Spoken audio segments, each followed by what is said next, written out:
Now, with no intermission, we turn to Act 2 of our drama. The director of this act is Lisa Rosen. Lisa received her doctorate from the University of California at San Diego in anthropology and came to Chicago to study urban schooling and urban school reform. She's writing a book now on effective schools for poor minority children on the south side of Chicago. And Lisa is masterfully directing our new project on pathways to adult success. Lisa.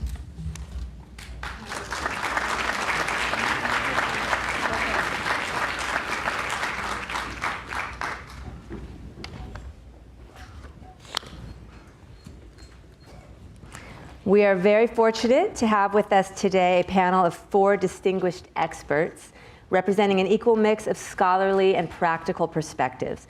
We have asked each of them to respond to William Julius Wilson's arguments and to speak briefly about the role that education and other efforts at human capital development can play in addressing the deeply troubling conditions of concentrated social disadvantage that Wilson describes.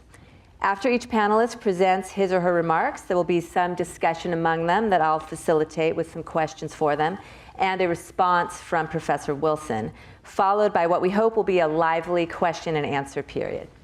Now, let me tell you just a little bit about the remarkable group of panelists we have assembled. Please hold your applause until I have introduced them all. Our first panelist, Shane Evans, is the Chief Executive Officer and Director of the University of Chicago Charter School and its 4 campuses, as well as Managing Director of the University of Chicago Urban Education Institute. He grew up on Chicago's South Side and became an accomplished classroom teacher. He co-founded the University of Chicago Charter Middle School campus and became director of the Woodlawn High School campus before ascending to his current leadership role at UEI. The hallmark of his leadership has been a relentless focus on the goal of preparing 100% of the charter school students for acceptance to and graduation from 4-year colleges. Next, we have James Heckman, who is the Henry Schultz Distinguished Service Professor in the Department of Economics, as well as professor in the University of Chicago's Law School and the Harris School of Public Policy. His research takes an integrated developmental approach that spans the human life course and incorporates the study of the development of cognitive skills, abilities, and health capacities. His recent research focuses on inequality, human development, and life cycle skill formation, with a special emphasis on the economics of early childhood. Professor Heckman's contributions to academia and to society have been recognized by some of the world's most respected institutions. Among his many awards and honors is the Nobel Prize in Economics, which he received in 2000. Our third panelist is Elizabeth Kirby, who's currently a network chief for the Chicago Public Schools. This means she is in charge of 33 elementary and 7 high schools in CPS's Network 11, which encompasses the Englewood and Gresham neighborhoods of Chicago. She started out in the Chicago Public Schools as a high school history teacher before becoming an assistant principal, a principal, and now a network chief. In addition to her credentials as an educator and school and district leader, she also holds a master's degree in social sciences from the University of Chicago. Finally, we have Charles Payne, the Frank P. Hickson Distinguished Service Professor in the School of Social Service Administration. Professor Payne has written widely on urban school reform and also wrote an award-winning social history of the civil rights movement entitled "I've Got the Light of Freedom: The Organizing Tradition in the Mississippi Civil Rights Movement." A major theme of this work is the concept of education for liberation, the idea that education can and should encourage young people to think critically about social issues and understand their own capacity for addressing them. What a spectacular group. Please welcome them.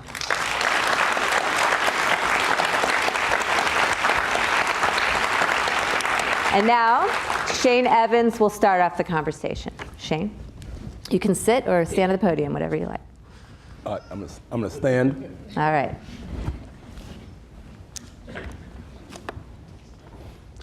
Good afternoon, everybody. Good afternoon. Thank you for that introduction, and I am honored, obviously, to be on an amazing panel. I do feel like I probably snuck in the side door over there. But as Lisa said, I'm from the south side of Chicago. And so I'm the first in my family to go to college. I'm the first to graduate from college. My mother had a high school degree. She graduated from Gage Park. My father had a 10th grade degree. My mother is German and Russian. My father is African American from Alabama. I have 19 half-brothers and sisters. I grew up in a one-bedroom apartment above a restaurant on 75th and Exchange. So those of you that are Southsiders know 7501 South Exchange and what that might look like, what that might be like. And I think about what Dr. Wilson said in response to just almost the overwhelmingly disparaging thoughts about what the South Side of Chicago or the South Side of any urban city might be like. And when you come from neighborhoods like those, you can actually start to feel less than. And I usually like to talk about a belief gap. So I usually start a presentation with the Consortium on Chicago Schools Research's findings in 2006. It's changed a little bit since then, but in 2006, there was a headline in the Chicago Tribune that said that 6 or 7 of students, maybe 6 or 7, I think it was 7, maybe? 7 students would graduate from college by the time they were 25 if they had started any type of Chicago public school, traditional public school, charter public school, when they were 14. 7 out of 100. And that if you got down into African American males, that was 2.5%. It's 1 out of 40. That number didn't include students with IEPs, so if you included that number, it gets into 1 out of 50. It's 2%. And when I start those presentations, I usually like to start with that number, because everybody kind of responds the same way this audience responds. No one leaves the room. No one starts texting. None of you picked up a phone. None of you were beating down the doors to immediately start doing something about it. And sometimes I wonder, well, why don't we do that? And obviously, we might not do that because of the statistics that we just heard about and that our panelists are going to talk about and the conditions that we know exist. To me, one of the challenges as an urban educator is that not only do those conditions exist, but then they create what I like to call a belief gap. That it's actually supposed to be 2%. That 2% is somehow acceptable. People haven't lost their jobs about 2%. There haven't been enough community-based interventions about 2%. The types of policies that we need to enact to overcome 2% are coming, so we are hopeful in Chicago, but maybe they're not coming fast enough. And I say that because I'm definitely not in the top 2% of the young people who grew up on 75th and Exchange or 73rd and South Shore, or my mom finally gets married to 99th and Levitt. It's a whole different situation over there, whole different story. And so I think when I think about our reflection or just the response to some of what we heard, what we're attempting to do at the University of Chicago Charter School is attack the belief gap. And we try to set certain expectations that despite where young people come from, the socioeconomic status of their parents, the neighborhoods that they come from, the poverty that they face, the violence that they overcome in getting to school, the broken houses that they pass on their way to school, despite all of those challenges, that we expect them to go to college. That's what we live and die with at University of Chicago Charter. We serve 1,900 young people. 99% of them are African American. 83% would qualify for free or reduced lunch. We have 2 elementary campuses, 1 middle and 1 high. We've been open since 1998. We have a flagship charter school campus, our elementary campus, North Kenwood Oakland Charter. It's run by amazing people, amazing leaders. It's got fantastic teachers. It's got great parents, and it's got supremely intelligent young people. At NKO, there's an achievement gap, but I like to point out that it's the other way. That last year, our 4th grade students at NKO actually outperformed the nation's 5th grade students on the NWEA online assessment. They are coming from the very same neighborhoods that we heard about earlier. University of Chicago Charter School has a neighborhood attendance boundary, which means that if you live within 2 miles of our campuses, you get first right of refusal. Again, I gave you the demographic of our students. Many of our students will be the first in their families to go to college. But yet at NKO, we're seeing some very impressive results. It's a small school. There's 327 students. We get that it might not be replicable, perhaps.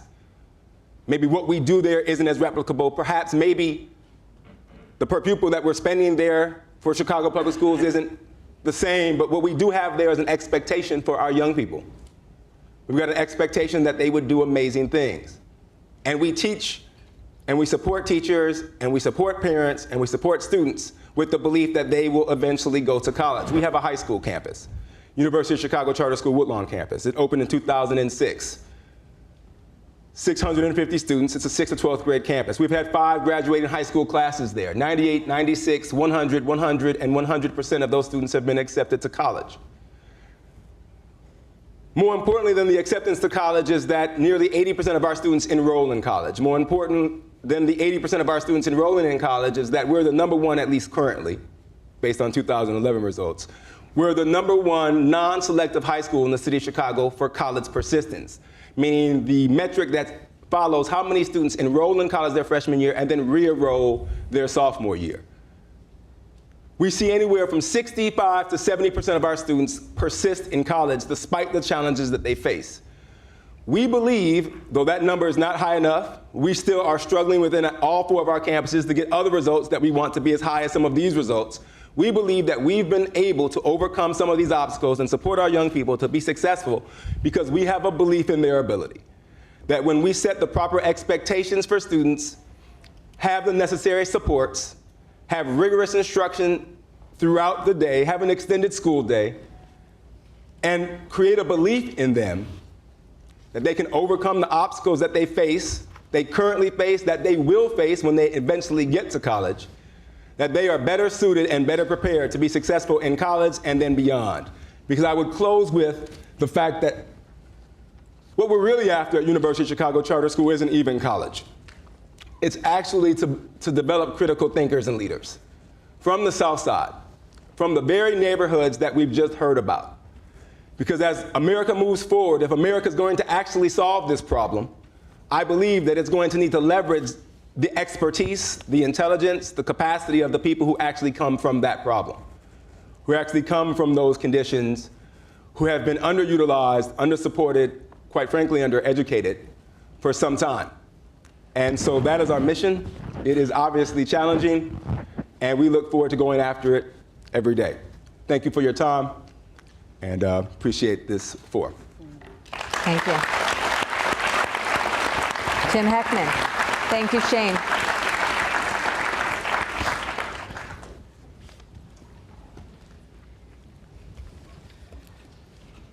Well, I welcome the opportunity to participate in this discussion. We have not only present Bill Wilson, who's an eminent sociologist who was here and my colleague for many years, but also Rob Sampson, who is my colleague. So we can get, I hope, in the exchange, a discussion about neighborhoods. I want to make 3 points about Bill Wilson's talk, which I found very stimulating, but I would like to sort of push him a bit and push the discussion in certain ways. And the first point I'd like to make is a distinction between what might be thought of as networks versus neighborhoods. And this is a very important distinction. The question becomes exactly what is a neighborhood? What are the features of a neighborhood that actually affect the individual and affect the outcomes?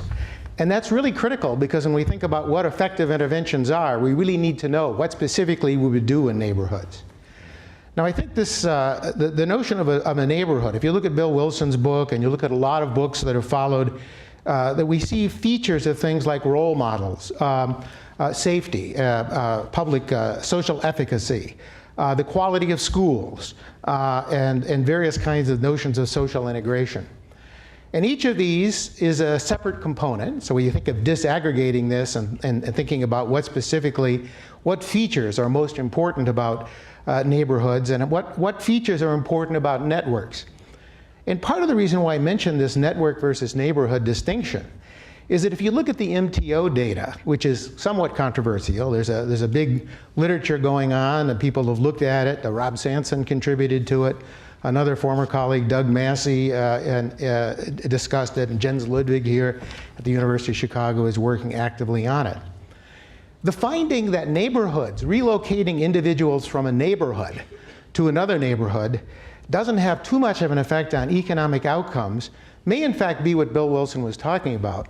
But it could also be that people don't really change their network. They don't really change. In fact, the neighborhoods they go to are very similar to the kind of neighborhoods, and that's what Bill was saying in his talk. So I would try to understand more finely exactly what we mean by this distinction, by what we mean by a neighborhood, and exactly what is it about a neighborhood and what we can do.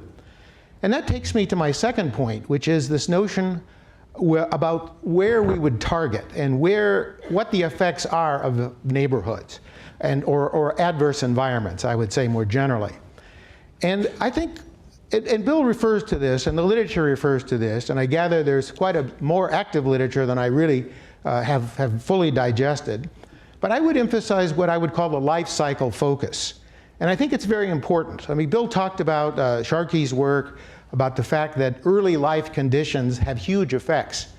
But I think as we understand where concentrated poverty has and all of the attributes about role models, about quality of schools, about crime, safety, some of the most adverse effects may in fact be in the kinds of initial conditions that people have. And I think this also would affect the interpretation we have on MTO. I think back 50 years ago when the War on Poverty was announced, Lyndon Johnson, who was a very optimistic person, really thought that we could intervene in poverty. We could take effective interventions across the whole life cycle of individuals. And so we could imagine job training programs for 50-year-old steel workers, as well as Head Start programs for little children who are 2 and 3 years of age. But what we've come to understand is the dynamics of skill formation and the fact that the early periods of life, even the preschool years, are extremely important. And again, Bill refers to that, but I think it's a very important observation. Because in some sense, the preschool life and the early life is more a province of the family than it is directly of peers anyway.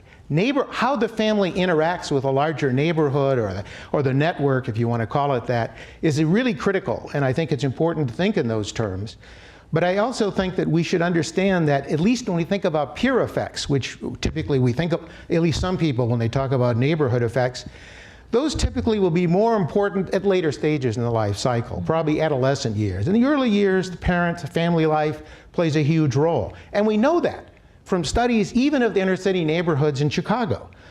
People raised in the Robert Taylor homes, where we sort of look at who is successful and who wasn't, in the sense of achieving some kind of middle class success or achieving success that might not be predicted based on where they grew up.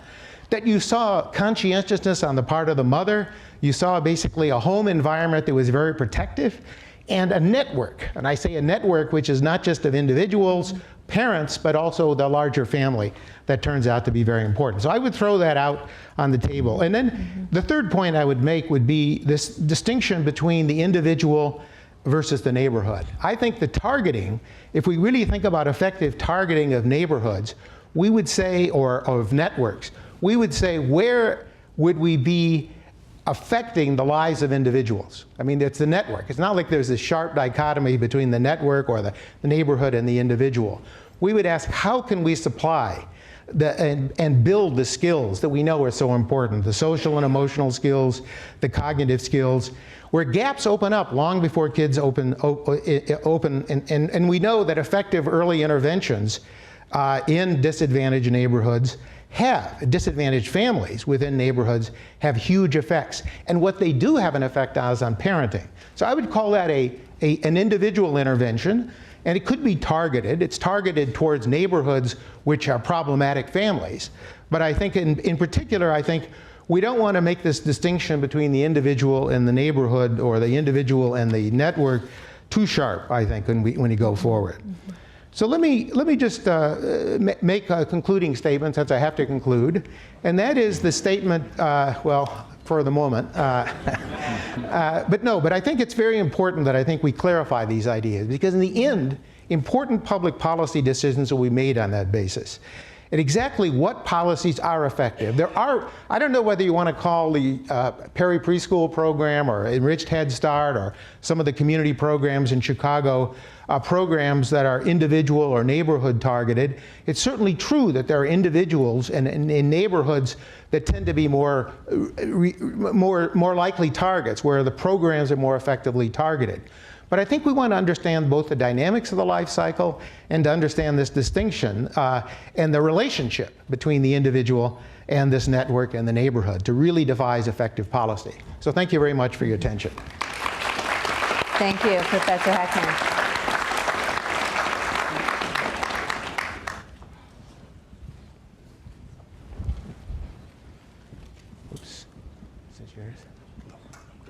Good afternoon. Good afternoon. My name is Liz Kirby, and as Lisa mentioned, I'm the network chief for Network 11 for Chicago Public Schools. I'm the daughter of 2 educators from Cleveland, Ohio, so I feel like I have grown up in the work of educating students and really trying to change communities and change the lives of students. And I want to say it's a bit surreal for me to be on this panel because I remember in undergrad reading William Julius Wilson's work, and it was one of the first books that made sense to me, actually. I read a lot of stuff that did not make sense to me.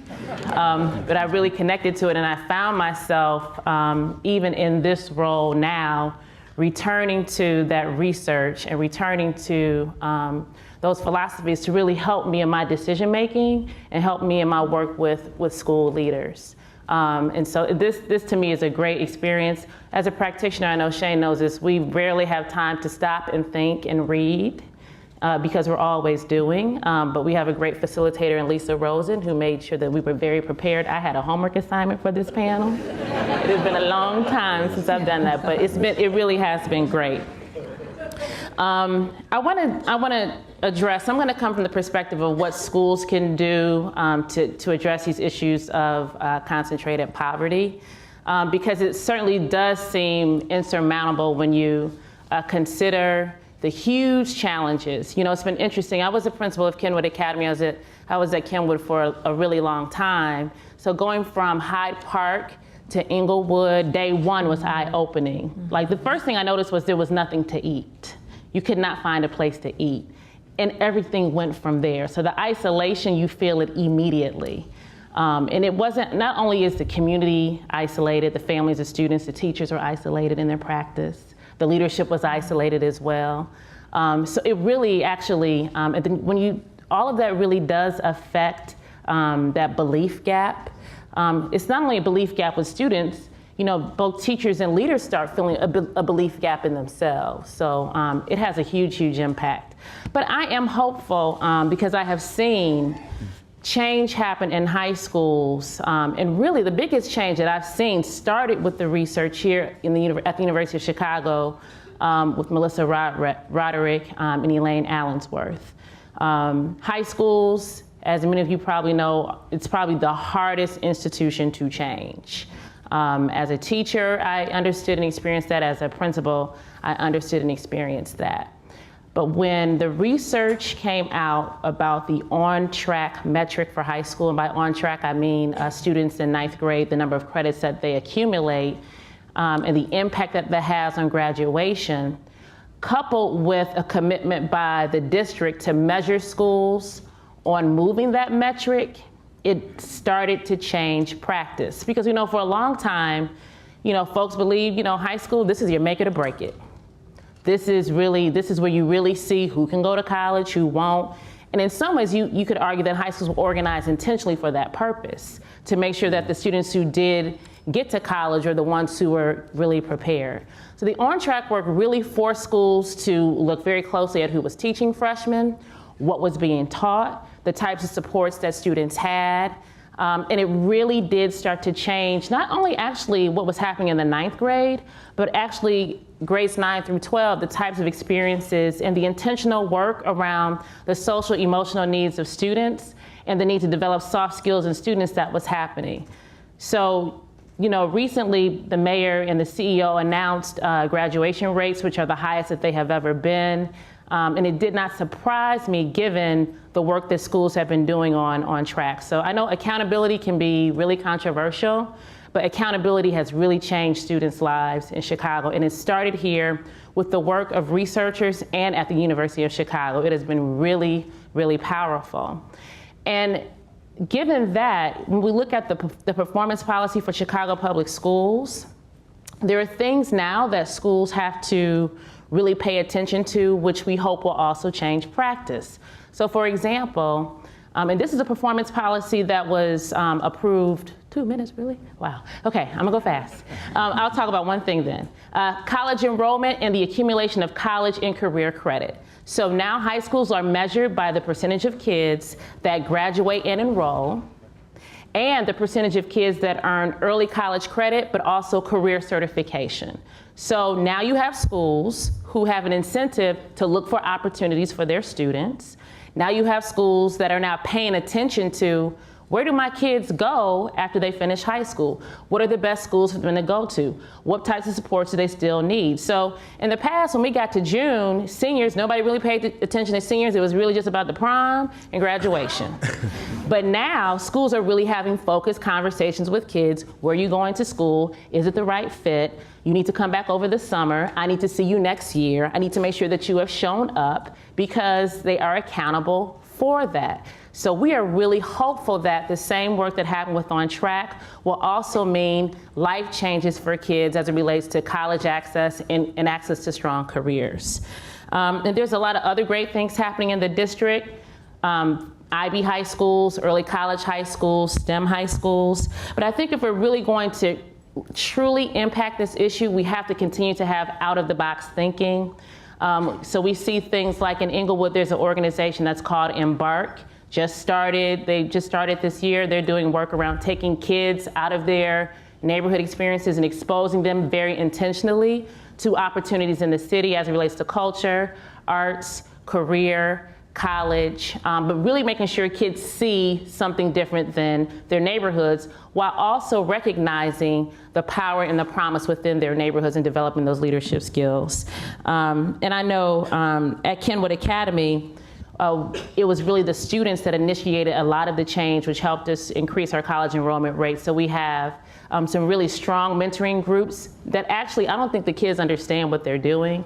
But they're intentional. What has happened is that you have kids from all across the economic spectrum who are socializing together, who are developing together, and they're creating networks and connections amongst themselves. So I've seen, middle-class families and families that are low-income families who are all working together to help get their kids in college, visiting with each other, taking trips all across the country, college tours, et cetera. And the impact that has on kids in particular who are socially isolated is really powerful. I think there's some real promise in that. So I think I have a lot more to say, but I do think that there is hope in really using school policies to push behavior in schools. Thank you. Thank you, Liz.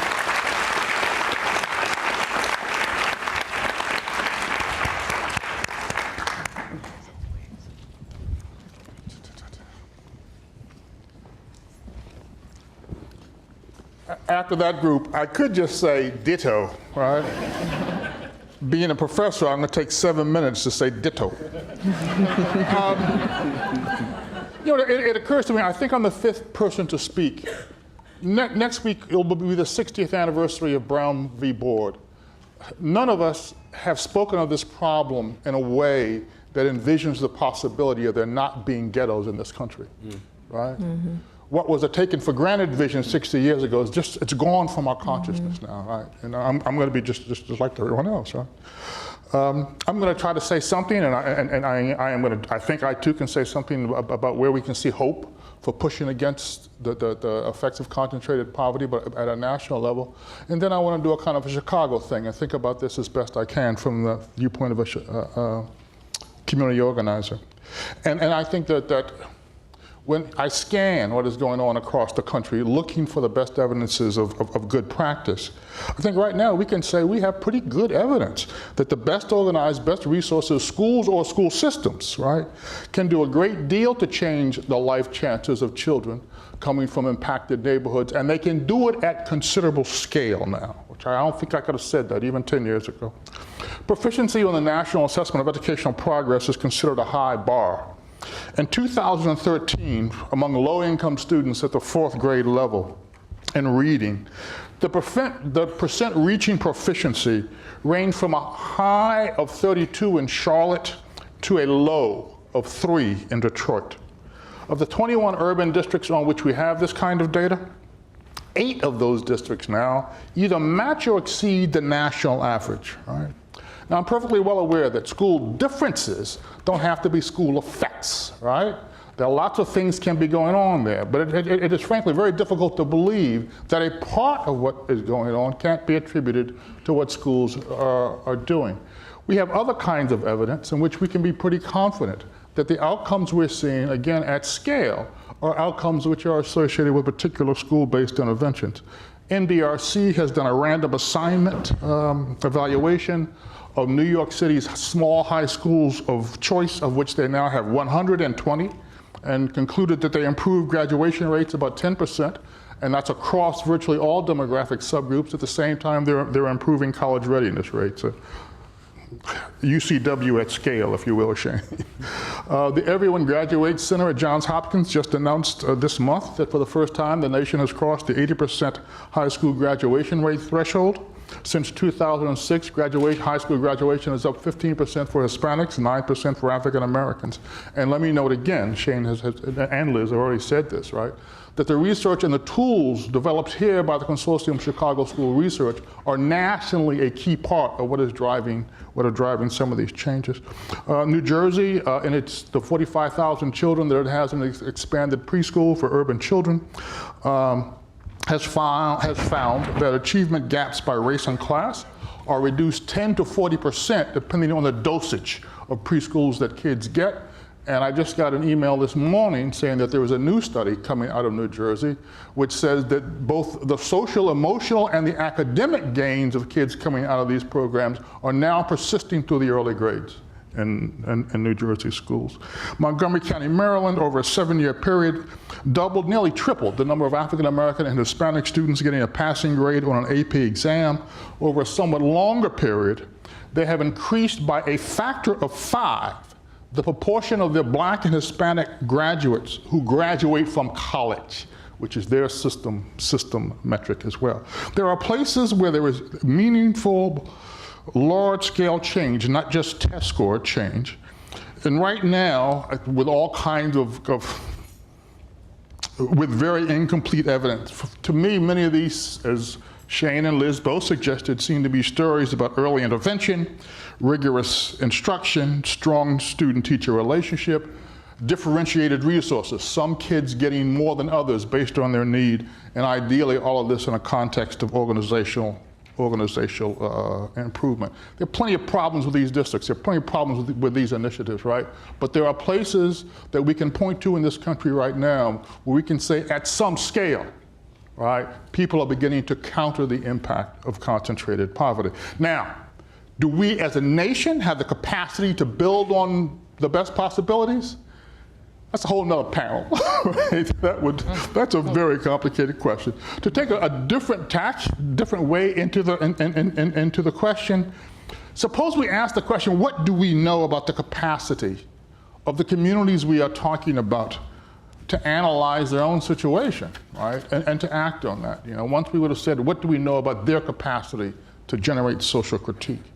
Next week, we are having on campus an event honoring the 50th anniversary of the Freedom Schools that developed in Mississippi in the context of the Civil Rights Movement. And as Lisa said, these were schools that encouraged students to stand up in their classroom and ask their teacher a real question, right? To ask students to analyze the repressive structures around them and think intentionally about their capacity to respond to those summers. This summer, the Children's Defense Fund across the country will be sponsoring about 1,500 of these freedom schools. At least 4 of them should be here in Chicago. They will be focused on literacy, social action, and civic engagement, encouraging youth who are constantly being told, you are the problem, to think that I am the solution. Last year, the social action focus was on gun violence. The year before that, it was on inequities in schools. That kind of youth development, I believe, is one of the most promising and one of the most understudied pathways for buffering youth against the crushing effects of isolated and impoverished neighborhoods. The better they understand the social and economic forces restricting their lives, the better their chances of reacting to those forces in healthy rather than unhealthy ways. I think I see, when I look at these programs, at least 3 things going on with kids. One, and this goes back to Professor Heckman and what we know about the kids who come out of tough environments. They have a sense of optimism about their future and their ability to control the future, right? And kids who work in these kinds of environments are more likely to develop that kind of confidence. Second, fighting for a place in society makes kids feel that they are part of a society which has previously rejected them. And third, this is back to the point about networks. Being a part of those kinds of struggles tends to connect them to other people in their neighborhoods who are optimistic and forward-looking, right? So they may be in a negative environment, but they are now connected to some of the most positive people in those environment. Freedom schooling, if you will, is one way to keep the physical isolation of these neighborhoods from becoming psychological isolation and social isolation. The last thing I will, well, I do want to say that, as I said at the beginning of this part, the research base for what I'm saying is quite thin. But with the help of the Milgram Fund, we are hoping to contribute to that based on some work that we're now doing in Woodlawn. And the last thing I will say is that if I can underscore one thing of all the things that have been said here, it's what Shane and Liz in particular were saying about this is a problem about a belief gap, right? It's what kids believe about themselves and their capacities. It's what teachers believe about themselves and their capacities. And at the most fundamental level, it's about what we who are outside of these neighborhoods believe about what's possible for those kids, right? I mean, that is, I think, the most single powerful possible lever of change in this discussion. And I'll stop there. Thank you.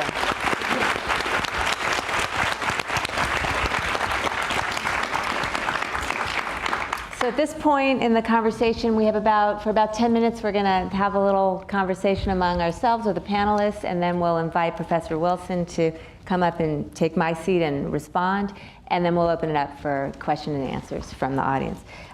So first of all, I'd like to thank you for your thoughtful remarks, all four of the panelists. And I'd like to start off by asking a question that's dear to my heart as Research Program Director for Successful Pathways from School to Work, which is about research. So the question is, our initiative on Successful Pathways, it's a long-term effort to understand how educators can better prepare young people facing the very difficult circumstances that Wilson describes to succeed in the modern labor market. So self-interestedly, we want to know, what are the most important questions related to this challenge that researchers ought to be studying? And what should we be encouraging inquiry about? Where should we be focusing our lens? And I present this question to each of our panelists, any of you who would like to respond. You don't all have to respond, but I'm very interested to hear your answer to this. Well, one thing that I would always say to Melissa and Elaine is that your research has been really good. Okay, I need you to research this next. So I'll tell you some of the questions. I have new questions too now that I'm working with elementary schools.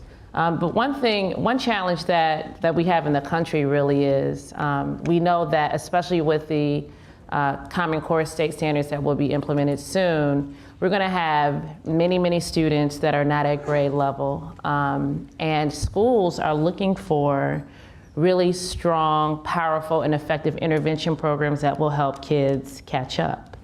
And there are many companies that say that they can do that. But if they could, then we wouldn't be where we are right now. So I'm really interested in knowing what are those academic intervention programs, opportunities, strategies to really assist schools with that. That is something that school leaders, principals, teachers, parents are very interested in. Another thing that I'm really interested in, we're dealing with this in our network.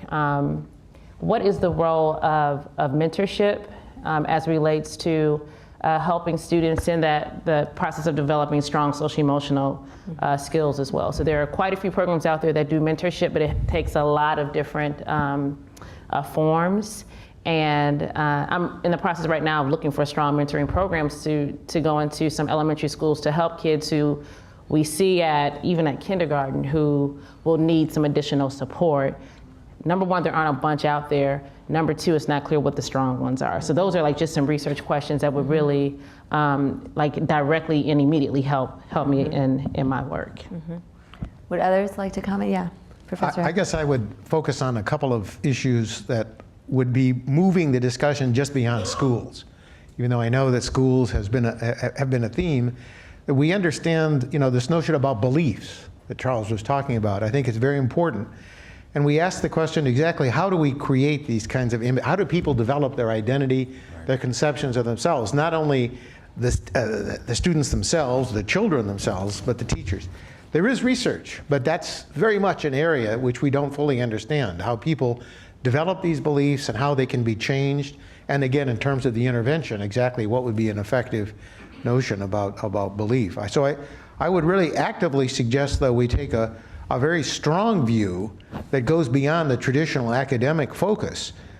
We think before school, the preschool, the gap that we see in high school, graduation even, a lot of that gap is there before kids start school. And so we know that when we think about connecting the dots, that we want to think about the early life before they enter school, and then the life in school, and connecting those two. And this gets back to the point about mentoring, which I think is very important. Mentoring is a version of parenting. I mean, it's just basically, it is. And that's really what the version, and we think about putting these early childhood interventions together, the most successful feature of those is parenting. It's actually giving parents the skills, kind of building this relationship so that they become mentors.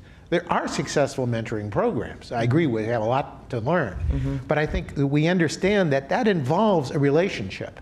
It involves understanding the relationship and what child development experts would call scaffolding for little kids, and teachers should develop more, which is instead of having mass blocks, standing in front of the classroom with a unified curriculum, to really understand that individuation, understanding, recognizing individual strengths and weaknesses and building on those. Those seem to be the successful features of parents, successful parents, and successful mentoring programs, I think successful teachers. But I think we know much less about it than we do. So I would just ask you to broaden your perspective beyond just schools and to understand this dynamics of human relationship, which helps create these senses of identities and beliefs. And children start to develop that sense of identity very early. Very early on. The conception They can of be themselves discouraged or as they a can be good or a encouraged. bad Exactly. student. Yes, absolutely. Shane and Charles Payne, would either of you like to add? So one of the things I was thinking about was that we know that students coming from challenging backgrounds obviously have a lot of grit and perseverance to deal with their day-to-day life, right? But we often in schools don't see that then translate into academic grit and academic perseverance. So we know that these students, have gumption, right? Have stick-to-itiveness. Like they got to school in the first place. They overcame obstacles that many people just don't even want to think about. So they're resilient. Yet in the classroom or academic setting, they seem to lose that resilience. Are they completing homework? Are they getting to school on time? Is their uniform tucked in? Did they fill out the FAFSA early enough to get free aid instead of loan aid, right? So I guess one of the questions that we've been wrestling with is how do we work within schools? Is it even possible, right, to work on transferring those kind of innate abilities that kids from tough neighborhoods develop just to survive into an academic setting so they can actually thrive there? And the reason I say that is because so many of the interventions that we are talking about in seeing success are actually reactive interventions, right? After we've already lost students. So, heaven forbid if we actually engage students on the front end, and get them engaged in learning like they probably were when they first popped out. Because if we could get kids to start taking over the classroom and start engaging with things the way they naturally do, then we could really probably do something impressive. Charles Payne, did you want to add anything? Yeah, to go back to the school issue, if there were two issues that I would love to see researchers, and I know some folk in the room actually working on these issues, shed more light on, it is how, I'm emphasizing the how, the process part, right? To increase teacher sense of efficacy, not just individual efficacy, but collective efficacy, right? How do we do that? What are the steps? That's a large lever, I think. The other large level is building level leadership. The consortium leaves no doubt about how important that is. How we create it at scale, at the quality we need is a whole nother question. And again, I know some of you are reacting to this. So far as I know, no one person is more responsible for the national endorsement of early childhood education in cities than Professor Heckman, right? Just in the last 6 or 7 months, right? The issue's gone up to a whole nother level. What I worry about is that schools that are not well enough organized to teach 6th grade are also not well enough organized to teach preschool, right? And so rapid expansion of a good idea has failed many times before. And so I'm hoping that one of the kinds of contributions that researchers can make is to help schools understand and do high quality implementation of what is one of the most fundamental ideas. Well, so thank you for these comments. Graduate students, take note. Those of you who are out in the audience, we're really trying to set an agenda for the next generation of scholars and for a coherent program of work. So it's enormously helpful to hear your perspectives on this. Could I make a remark about Charles? Absolutely. Just certainly. to follow up on Charles, I'll just make a quote from John Dewey. He's the ghost here, the spirit in the room, I guess. Absolutely. But he made a remark long ago, I don't know where the reference is, but that good schools do what good parents do, in the sense. right. And I would say good preschools also do what good parents do. It's this interactive pattern. And what is it? This word "good" sounds like a judgment. What I mean is a parent that's interacting really well with the child, sort of, as I say, scaffolding, staying with it. And I would argue that's kind of going to be the principle. We kind of individuate more. And so the preschools and the schools, I wouldn't lump schools and preschools together precisely because the preschools are somewhat more delicate. They're earlier in the life of the kid. The way they'd be organized typically have a much lower ratio of pupils per teacher or so forth. So I would just think that I agree with you. It's a challenge, but I wouldn't think that it would be necessarily part of a formal educational system as much as a complement to the educational system. And we kind of build as a first building block. That's more working with the family and the parents. Go ahead. Yeah. You and I will argue that after this. What I want to say right now is that looking at some of the parent work that I've seen in Chicago and Chicago has some phenomenal parent organizers out there, right? One of the things I have been impressed by is how much, as parents become more engaged in the life of their children in a different way, how much good it does for the parent, let alone what it does for the child, Exactly. right? Exactly. And the other thing that I think is just an open question, and it goes back, I think, to some of your concerns in the last book. Getting parents to sort of up their game may actually be an easier lever to move than getting schools to. This is not an either or, right? But some things come before other things. Sometimes it looks like that may be the easier lever to move in ways that get us impacts. We shouldn't be close to that. I think on the other side, when you talk about complementary efforts between early childhood and interventions at the formal compulsory schooling level, one of the challenges we face and that we need to understand better, and I'm interested in your ideas on, is what kinds of changes are needed for schools to leverage the effects of early intervention. So we know that early interventions are very important, can be very effective, but there is not enough coordination and kind of deliberate leveraging of those effects so that they don't fade out and so that they continue and that they can be built upon and increase over time. I'd like to know your thoughts on this, panelists. Anybody? So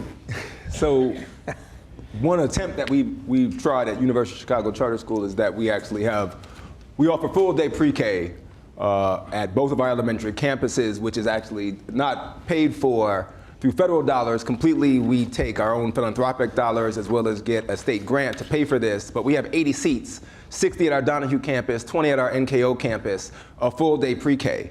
And we also have a partnership with the Ounce of Prevention Fund and Educare so that we're working with families and students actually starting right at birth to align sort of the instructional approach, but also around family engagement.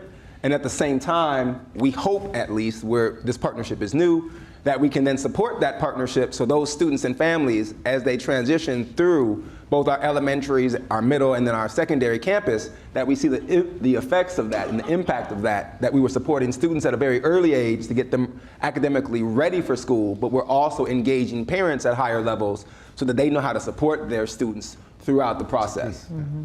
James Heckman, did you want to add to this? No, I imagine you have thoughts. I completely agree that it's the engagement of the parent and the active engagement of the parent that would last through, and then the active engagement of the mentor later on. I would say even after you graduate high school and think about going to college. By the way, I don't think our goal should be everybody going to college. I think our goal should be, people being successful in life and thinking about community colleges and job-based skills. But, following through with the mentor, exactly like the parent, staying with the child. I think those mentoring programs can be quite effective, right, into the later stages. The One Goal program and some of the other programs that are here in Chicago. And I think that's the theme. So the schools should be, I know that in some Chicago schools, at least traditionally, parents were not even allowed in the school, right, for reasons of security. And so the idea of, the idea is we're going to keep the schools safe. And I think that's a big mistake. I mean, you really want to try to engage. Now, I know there are steps that are being taken, right, but certainly in your schools. I would say, and this one thing that I think has been tremendous is there's now full day kindergarten in all schools, elementary schools, and CPS. Like, that's huge. Now, I was in a kindergarten class a couple days ago in the afternoon, and now I understand why maybe they were half day. I don't even, and a kindergarten teacher I have the most respect for now. But I would say that that provides an opportunity also to use the parents who do come to elementary schools much more than they come in high schools and assist and help out, and they have their own networks too. I do think that's a space to really assist the parent, develop the parent, better develop the kid, and make sure that the learning continues over the summer, as well. I think there's also great opportunities for us to consider how we can support continued learning over the summer for students, for parents, using the resources of the city and the school system and the libraries in order to do that. And so I would say, and even though I agree that every kid may not go to college, I always get nervous when people say they don't believe in it, because some people who have belief gap issues will read something very different than I'm sure what your intention is. And so one thing that I always encourage and say to students and parents and principals is, but we want to make sure that they're all prepared to go. Even if they don't go, right? But college should include community college and work-based program. It's not a stigma. It's not a stigma. I mean, think about the German apprenticeship program and a lot of these very successful programs. They're not stigmatized. Yeah, but it's really interesting though, because I was last year exploring partnerships with daily colleges and high schools. I used to only have high schools that I worked with. And so I was looking at a manufacturing program where they were trying to encourage high school kids to do this program, and they'd make $60,000 after being there for a year. But when I saw the level of math that the kids had to do, the kids who were really eligible for it were kids who were college bound. And so the school has to focus on getting all kids college ready so that they can gain access to, opportunities like that they won't be in school for 4 years, but they have to be prepared. Well, I would just add the associate degree as part of college bound. Okay, so we're on the same page, I think. To Liz's point, I think, James, is just that there are people out there who aren't thinking about it in the way that you're thinking about it. There are people out there thinking that they can make a decision about who can go to college based on the neighborhood they came from, the way their parent looks, or the way they sound. And all of a sudden, once some adults are making decisions about who can go to college and who can't, well, then we've got the situation that we've got right now, actually. And that's not what we want. Before we turn it over to audience Q&A, I just want to ask maybe one or two of you to comment on this point, to say one last thing about this question of how to improve students' labor market preparation without sacrificing academic goals and preparation for college. So, is there a tension between these two goals? If so, how do you manage this? How do you do both of those things that you're talking about, which is get kids ready for college and also get them ready for the workforce? Is there a tension there or not? Not at all. No, I mean, Dan Pink, right, in A Whole New Mind, in that work, he talks about that the job of the 21st century is going to require critical thinking, design, innovation, creativity. Those are the types of skills that the 21st century employee, and more importantly, business owner, they're going to need to have, and they're looking for in young people. Those skills are critical thinking skills that we want young people to have. Gone are the days where you want kids to just regurgitate information. So I think they do align quite nicely, actually. I think part of it's just an academic distinction that's made about sort of academic skills versus the other skills. But part of any effective teaching is a social and emotional skills, sort of keeping kids, whether you want to call it grit or persistence or conscientious. And I think that's part of successful teaching. That's what, again, I'm starting to give a lot of quotes, but Horace Mann was saying, the lessons of reading, writing, and arithmetic are sort of the least important of what we teach in schools. And a lot of those have to do with sort of staying on course, managing relationships with each other. Those have tend to be kind of depreciated in the kind of test-bound environment we live in. But those skills need to be really considered and re-examined because they're very important, and schools produce them. I mean, they produce them big time, and of course parents and other institutions as well. So that's what I would say, is just partly a matter that we overemphasize. During the mania of No Child Left Behind, you know, just the idea of the test score, we just restricted the nature of what schooling was all about. So we even got rid of physics and, you know, music classes. That really got restricted. Yeah, right. So you want to have this broader view, and we know the evidence supports the idea, these broader notion of skills and what schools do is easier. Absolutely. At this point, I would like to, before we move to the Q&A, I would like to invite William Julius Wilson to come up if you would like to respond very briefly. We have about 10 minutes before the end of the program. You can take my seat, actually, unless Well, I'm up here okay. now. All right. All right. And then we'll do Q&A. higher ground. Okay. And because, you know, we want to leave some time for questions, I want to be very brief. And I hope the other panelists don't mind if I just respond to Jim Heckman. I don't mind. All right. I had comments that I wanted to make with respect to your stimulating remarks, but we don't have time. Okay, Jim, I agree.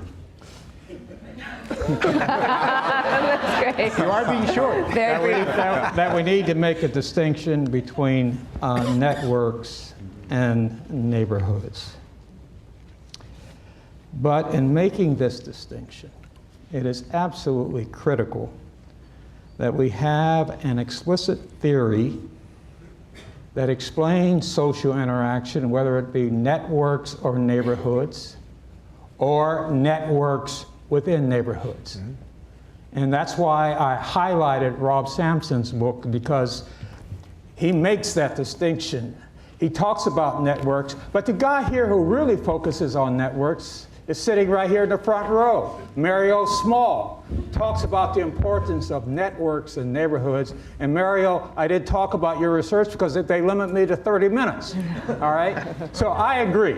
But if we're going to make that distinction, we have to have an explicit theory to help us distinguish between networks and neighborhoods within networks. And by the way, I would hypothesize that you really can't understand networks in some of these highly concentrated neighborhoods without considering the influence of larger neighborhood variables on those networks. Okay, that's the first thing. The second thing, I agree with your emphasis on early child development. I emphasize that in my talk. Right. And finally, I agree that we sometimes, the distinction we make between individuals and neighborhoods is too sharp. But here's the point. By the way, have you read Sampson's book, A Great American City? Yes, I've looked through it. Okay, all right. I don't want to pretend that. Because, you know, Sampson makes the same point, but the focus has been overwhelmingly on individuals at the expense of structural and community level variables. And what he's arguing is that there's absolutely no intrinsic reason why, for example, social policy cannot address the realities of individuals, including individual choice, while intervening at the scale of communities, you know, and neighborhoods, and scale of communities and broader conditions. The point is that it's not either or. Right. It's important to do both, but I think we were just reacting to the disproportionate emphasis on individuals. That's the point. Okay? Right. Thank you. Professor Wilson, would you care to join the panelists Sure. here? And we're going to open it up for questions at this point. If you have a question, please raise your hand, wait for me to call on you to receive a microphone before you speak. The program is being video recorded and also broadcast live on the web, FYI. So this will ensure that your question is recorded. We have two runners in the back there with wireless microphones. And so we're going to begin. Please tell us briefly who you are before you ask your question, and try to keep it brief. We have a question right down in front here. Mario Small. I already told people who you are. Thank you. I'm a sociologist. Question for Heckman and a question for Wilson. The question for Jim, and this is, and before I ask it, I want to acknowledge that it looks like we're on the same page on aims of education, meaning both Shane and someone else was making the point that we want to tell all our kids, we want you to get a college education because we don't want to be put in a situation where we're discouraging kids from the get-go into thinking, well, I got to track myself out, because that's obviously not what we want to do. And I also want to acknowledge that your point was instead about sort of the bigger picture, in that presumably when we think about sorting, not everybody's going to end up in a 4-year college, and we got to make sure that those who don't end up getting in some track that's going to lead to success. I think that was essentially the point. My question, though, is actually, given that, shouldn't we actually, regardless of that, be thinking about college as the aim for everyone, given that returns to education are increasing, the returns to our college education, inequality, the gap between, and correct me if I'm wrong, but my understanding of Katz's work is that the gap, the income gap and the earnings gap between the people who earn a college degree and those who don't is increasing over time, and that if we get on the track now where we continue what we've been doing, we're essentially guaranteeing that over the long run, we're going to have even more and more people who, sort of the inequality that we're already seeing as a result of the earnings gap is going to increase, particularly for the portion of the population that we care about so much. So that's my question. In other words, acknowledging that you were really talking about the big picture, shouldn't we, regardless of that, still be thinking about college for everyone? And the question for Bill is sort of a devil's advocate question, because I'm actually on sort of your side of this a little bit more. So, I mean, I think you've made a compelling case that neighborhood disadvantage, at least in the work of Sharkey and Sampson and some of the later results of the MTO, makes a difference in terms of the well-being measures, and actually Rob has found, and others, even in some skills or cognitive skills measures, as I recall you're saying. But as a scientist and as a practitioner, I sort of had different dissatisfactions. As a scientist, I think, well, there's neighborhood disadvantage, and this was Heckman's point. And I know that this thing called neighborhood disadvantage matters, but it means so many different things that as a scientist, I actually don't really know yet what matters. It could be, of course, the networks, but also the institutions there, and the demographic characteristics, or the fact that it's segregated, or who knows what, depopulation, or the fact that it's isolated, and we still don't know really anything other than we need to keep asking questions. But then as a practitioner, if I sort of step back and I think, well, if it were my money to spend, and I see this neighborhood data, and what do I spend my money on? Is it increasing population? Is it improving the network somehow? The only thing I can think of is improving the schools. The disadvantage is actually, a lot of this is just a proxy for bad schools. That's the one thing I probably can assume that most of these neighborhoods are going to have in common. If that's the case, shouldn't we, and this is a devil's advocate question, forget about neighborhoods from a policy perspective and just think about schools? That's the question. You want to go first? Am I mic'd? Yes. You are. Okay, so let me just say, first of all, Mario, I go back to the point that we need a theory to help us make sense of the world. And I think that's why Rob's book is so important, because the theoretical thread throughout allows us to address particular issues that we want to pursue. So if we're going to talk about neighborhoods, we have to have some sort of theoretical focus. That's the point. Now, how should we address problems in the neighborhoods? Or should we, problems that affect the kinds of people we're focusing on? Should we focus on schools? Should we focus on neighborhoods? My question is, in this political climate or in the future? You're talking about now in the current political climate? We should I would love us to have a holistic framework that would not only focus on schools, but would address broader problems that relate to schools and affect schools. But it's unrealistic in this political climate. So what can we realistically hope to achieve? Schools. I would identify schools as the most important focus right now to help particularly young people. And I think we could have some effective programs to address problems in schools, and that's why I was interested in Shane's comments about charter schools. You know, I don't just, a lot of people, progressives, categorically dismiss charter schools. I'm not one of them. I'm not one of them because there are some excellent charter schools in this country, and they are, particularly in schools like cities like New York and Boston. The evidence on charter schools is very mixed. I acknowledge that, but I was interested in your comments about why your school is successful. And I think it's very important for us to identify those successful charter schools, ask the question why they are successful, and can we use that information to help us improve traditional public schools? Mm-hmm. So okay. Yeah, I think we have time for one or two more questions. Let me make a footnote answer, and then answer Mario's question, actually. And that is, some of the evidence, and you could correct me if I'm wrong, but some of the evidence from MTO, and I'm thinking some of the work that Roland Fryer has done with cats, for example, suggests that if you look at the gains, much of the gain is coming from the school. Yes. So when they look at school-neighborhood interactions, it's mostly schools that are Well, playing that's the what they role. found with the Harlem Children's Zone. Harlem Children's Zone, Right. but even that's some of the interpretation that Katz would place on the MTO data as well. Right.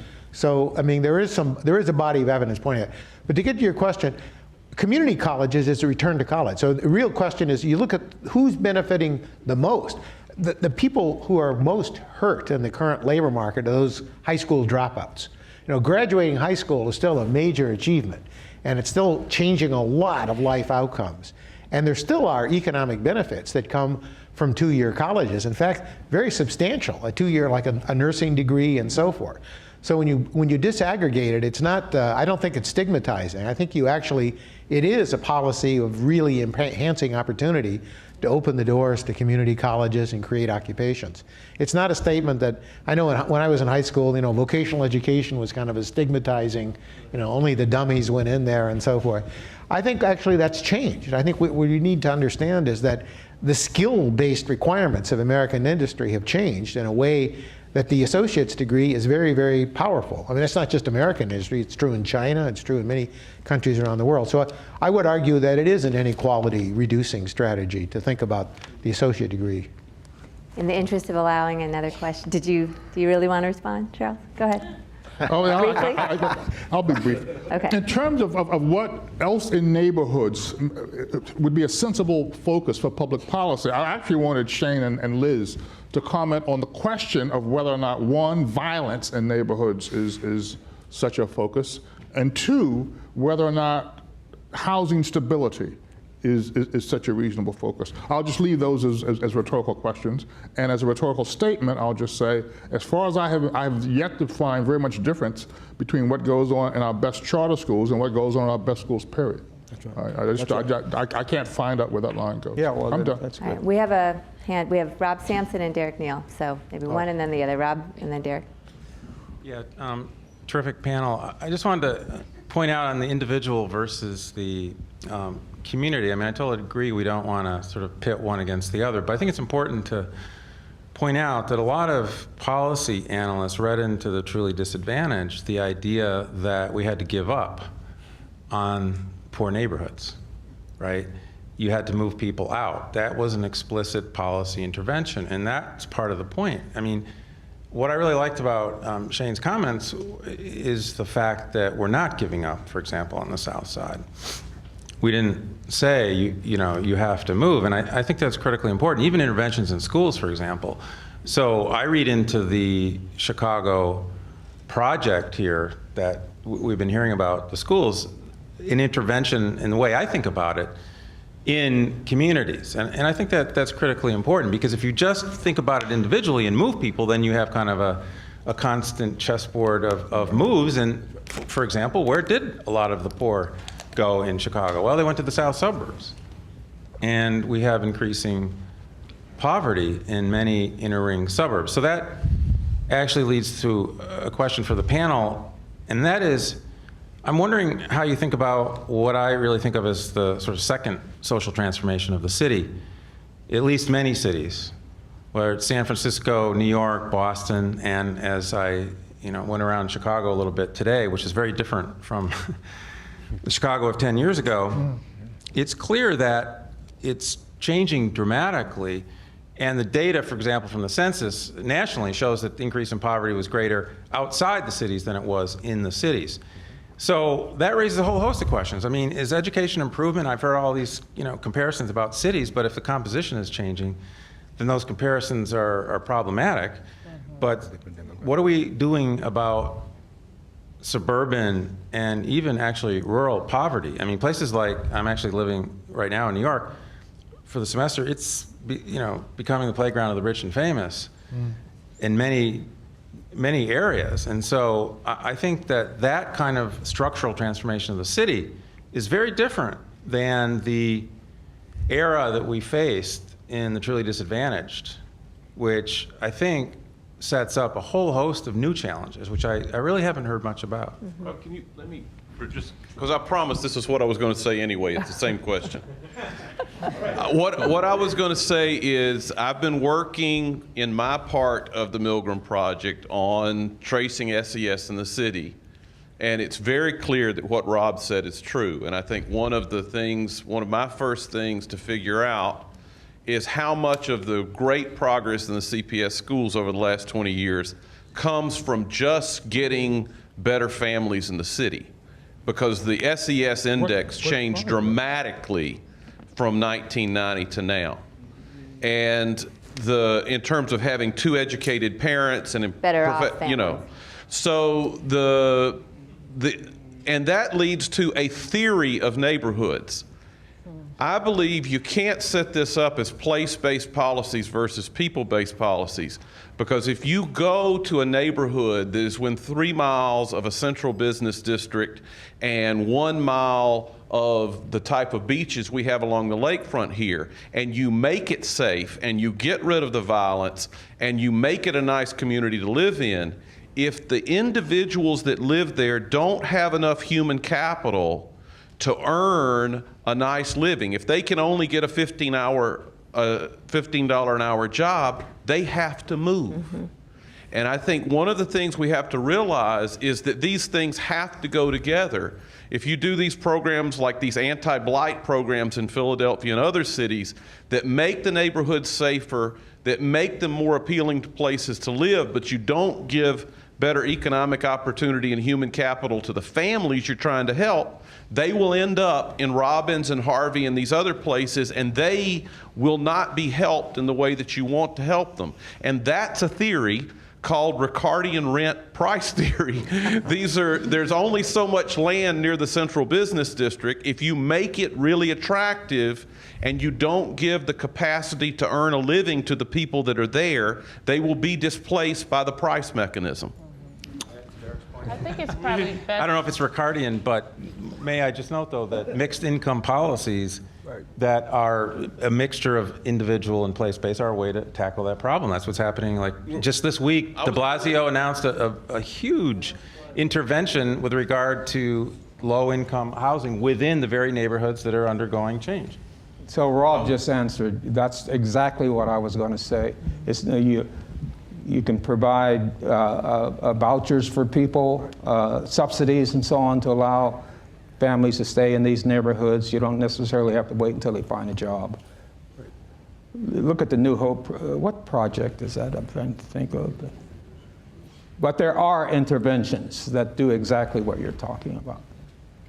Yeah, I think it's an interesting question to look at what's really behind any kind of data movement that you see in CPS. Yeah. You can also look at the increasing number of selective enrollment high schools and expanding magnet programs, and consider the impact that those have had on achievement metrics. And also, quite frankly, the test has changed. So when the ISAT changed and the cut scores changed, we saw actually statewide what we thought was a great achievement in elementary schools actually really wasn't as strong as it was based upon how the test was calibrated. I'm not sure exactly, I haven't really seen that data to see the impact of the movement of people to the surrounding suburbs, or again, more folks who normally would go to private schools now entering CPS, taking advantage of new opportunities too as well. I would say in the network that I work in, it's probably, there hasn't been great changes in achievement.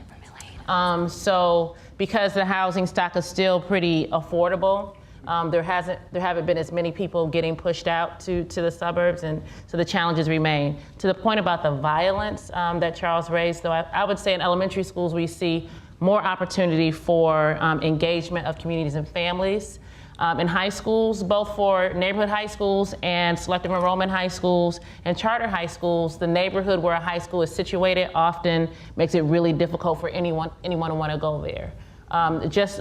So some kids leave their neighborhoods just because they have to leave their neighborhoods, and they can't come back until 8 or 9 o'clock. It's safer for them to be gone by 7:30, 8 o'clock, and come back late in the evening too as well. So I think any kind of government policy has to creatively and aggressively address the issue of violence. And additional police and community policing is a piece of it. But I think if communities do not trust the institutions in and of themselves, you'll get very little reduction of violence if people do not trust the system in and of itself. Well, We're going to take one last question. Can I just jump in respond real to quick? Derek? Can I jump in? I want to jump in just real quick. You might have Just to talk great. in the I'm lobby, gonna just filibuster this. So I'm Ted Cruz. So, but if we're saying that school-based interventions are what we actually need to do, then we really need to look at how we fund public schooling. So that's something that when we talk about these things, if we think that school is going to do what we ask them to do, well, we better start paying for it. Because in Evanston right now, Evanston Township High School is $24,000 per pupil. All right? That's $24,000. Chicago Public Schools, that number is like 10,000, 11,000. They take the same tests, right? They're trying to apply to the same colleges. And to some point, despite the neighborhood effect, you can't overcome the economic effect of getting 50% or 100% less resources, right? And investments. If we're talking about economics, we're getting exactly the return on investment that we're actually spending. Right. And then we're surprised by the outcome. Go ahead. Well, let me just speak to Derek's point about improving human capital. I mean, you're talking about improving the human capital of the parents. And I would say that when we start strategizing about what are effective interventions, later life job training programs, even though they're very popular, just have not shown to be as effective. There's a small rate of return. So I think that leads us to think more about prioritization. So I agree, we could have like some kind of voucher-based policies and so forth, but just directly improving the human capital of the parents is kind of easier said than done, I think, actually. Much more costly and may not be the best way to spend public dollars relative to going down the long term in terms of thinking about how to promote the well-being of communities. Last question, Elaine Aldorf, and then we're concluding. Or comment. Okay, I was just going to answer Liz and Derek and Rob here, in that we actually do know the extent to which the changes in economics in Chicago have affected the achievement in Chicago public schools. And you're right, there have been changes. We have many fewer students living in extremely poor neighborhoods, of extreme concentrated poverty, and we have more students living in more affluent areas. However, those changes only account for a very small percentage of the improvements in the Chicago public schools. And we've seen improvements in achievement among students from the poorest neighborhoods as well as the wealthiest neighborhoods by all race, gender characteristics, huge improvements. At the same time, we still have extreme racial and economic segregation in our schools and our neighborhoods in Chicago, so that almost all of our schools are either over 90% African American or under 10% African American. And we see huge differences in outcomes based on racial segregation. And so we need to think about that. Thank you. What are you? And so our play comes to a close. You will be hearing from us again next time with findings from our project as they begin to accumulate. We definitely want to get back to you. I want to make one announcement that we have news from the U.S. Department of Education that we expect to have our pre-doctoral training program, new one, funded for the next 6 years. We're seeking applications from prospective graduate students who want to take on these issues, because these issues are the focus of our new training program, and you will be working in partnership with some of the very same people in this room in Chicago Public Schools and with scholars at the University of Chicago So spread the word. We intend to recruit a highly talented and diverse set of new cohorts of students to the University of Chicago. And with that said, I'd like to thank our distinguished keynote speaker, our distinguished panel, our producer, Paxton Quigley, and our director, Lisa Rosen, and all of you for helping us contend with this problem of tremendous importance to the nation. Thank you. Thank you.